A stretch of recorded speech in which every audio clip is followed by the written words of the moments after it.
可可农业与产业。第一集，有关可可的一些事实。1. Cacao 和 cocoa 是不同的东西。2. 可可和巧克力是不同的东西。3. 大多数可可豆是在非洲生产的。4. 世界上许多可可豆生产者从未品尝过巧克力。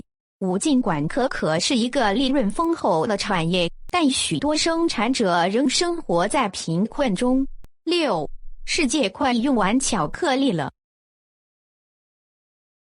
1. Cacao 和 cocoa 是两种不同的东西。Cacao 是指可可树、可可荚和可可种子。cocoa 是指由可可种子制成的可可浆、可可油和可可粉。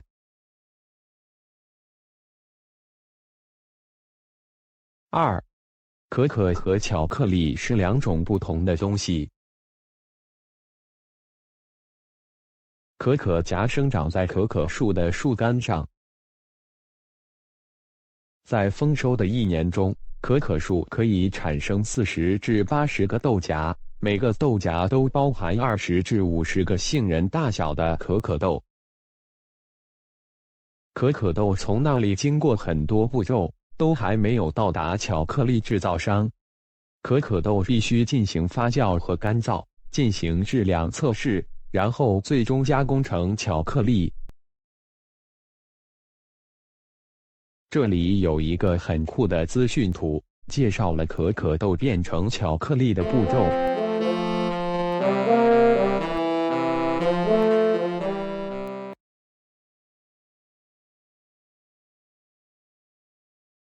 3. 世界上大多数可可豆是在非洲生产的。虽然欧洲和美国是巧克力的主要生产地区，但世界上大多数可可豆都在非洲种植。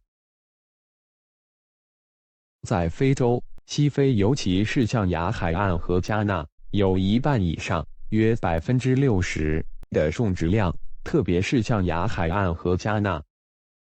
南美和亚洲国家，主要是印度尼西亚和越南，是次要产地。由于气候变化和先进的农业技术，亚热带地区，例如台湾，也种植可可树。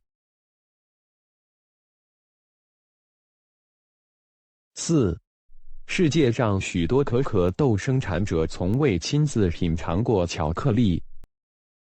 当可可离开普通可可农民的手中时，它就变成了可可豆，要经过几步才能成为我们所熟知和喜爱的巧克力。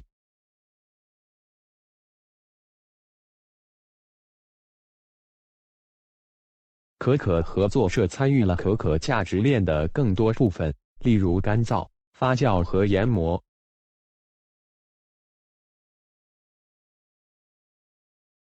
可可价值链农民参与的步骤越多，他们的可可就变得越有价值。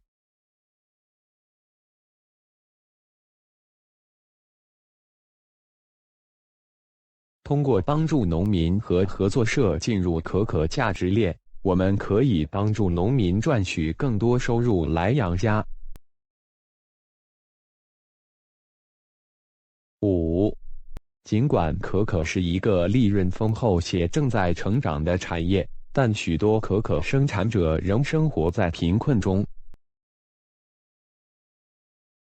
传统上，大多数巧克力是由小农生产的，然后在市场上出售给中间人，中间人继续向可可豆的大型买家出售。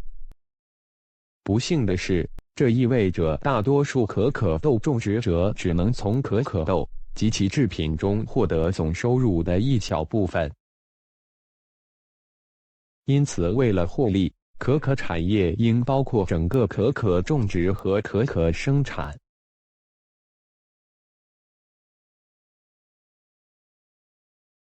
通过公平的制度，农民在合作社工作，并为他们的可可树获得公平的价格。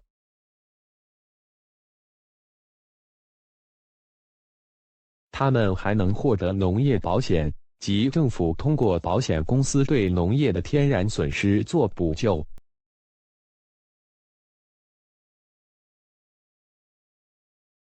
6. 世界快用完巧克力了。我们消耗的巧克力比制造的要多，这增加了50多年来最长的生产缺口。全球最大的巧克力生产商警告说，到2030年，巧克力短缺量可能达到200万吨。